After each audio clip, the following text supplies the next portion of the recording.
അവൻ നഫ്സ്, നമ്മളെ ദേഹേച്ഛ, ദുരാഗ്രഹങ്ങൾ. ഇതിൽ പിശാചിനേക്കാൾ വലിയ ശത്രുവാണ് ദേഹേച്ഛ, ശാരീരിക ആഗ്രഹങ്ങൾ എന്ന് പറയുന്നത്. ദുരാഗ്രഹങ്ങൾ പിശാചിനെ റമദാനിൽ കെട്ടിയിടും. ഈ സാധനം അവിടെ തന്നെ ഉണ്ടാവും. ഇബ്ലീസിന്റെ ശത്രുത പോലെയല്ല. ഇബ്ലീസ് ഇപ്പോൾ ഒരാളെ തെറ്റയിപ്പിക്കാൻ നോക്കിയാൽ ആ തെറ്റ് ചെയ്തില്ലെങ്കിൽ ഇബ്ലീസ് കുറേ നേരം നോക്കൂ ആ തെന്നെ ചെയ്യിപ്പിക്കാൻ. ആ തെറ്റെങ്ങനെയെങ്കിലും ചെയ്യിപ്പിക്കാൻ നോക്കൂ ഇബ്ലീസ്. ഹവൻ നഫ്സ് അങ്ങനെയല്ല. ഹവൻ നഫ്സ് ഒരു തെറ്റ് ചെയ്യിപ്പിക്കാൻ ഒരാൾ ശ്രമിച്ചാൽ ആ തെറ്റ് അയാൾ ചെയ്തില്ലെങ്കിൽ വേറെ തെറ്റ് ചെയ്യിപ്പിക്കും. തെറ്റ് നിർത്തണമെന്ന് ഒരു മനുഷ്യന് തോന്നുമ്പോൾ ഹവൻ നഫ്സ് തെറ്റ് നിർത്താൻ എങ്ങനെയും വിടൂല. അപ്പൊ ഒരാൾ തൗബ ചെയ്ത് നന്നാവാന്ന് വിചാരിച്ചു. അപ്പൊ ഹവൻ നഫ്സ് എന്താ ചെയ്യാം? നമ്മുടെ ശരീരം എന്താ ചെയ്യാൻ പറയാം?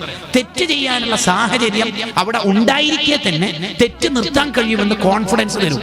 ഉദാഹരണം പറഞ്ഞാൽ ഒരാൾ യൂട്യൂബെന്നോ മറ്റോ ആണ് ഹറാമോ സിനിമയോ തെറ്റോ കാണുന്നത്, ആരുടെയോ വയലോ ക്ലാസ്സോ ഉപദേശമോ കേട്ടിട്ട് അയാൾ നിർത്താം എന്ന് വിചാരിക്കുമ്പോൾ ഹവൻ നഫ്സ് വന്നിട്ട് പറയും അതെന്തിനാ നിർത്തേണ്ട ആവശ്യം, കാണണ്ടെന്ന് വിചാരിച്ചാൽ പോരെ. അല്ലെങ്കിൽ യൂട്യൂബ് കാണി ഇൻസ്റ്റാൾ ആക്കിയാൽ ഉസ്താമാർ വാങ്ങും, പിന്നെ മധു ഗാനൽ എങ്ങനെ കണ്ട വിടൂല എന്നുള്ള വിടൂല. അപ്പൊ നോമ്പിന്റെ ഒന്നാമത്തെ ലക്ഷ്യം ഹവൻ നഫ്സിനെ നീ കീഴ്പ്പെടുത്തണം.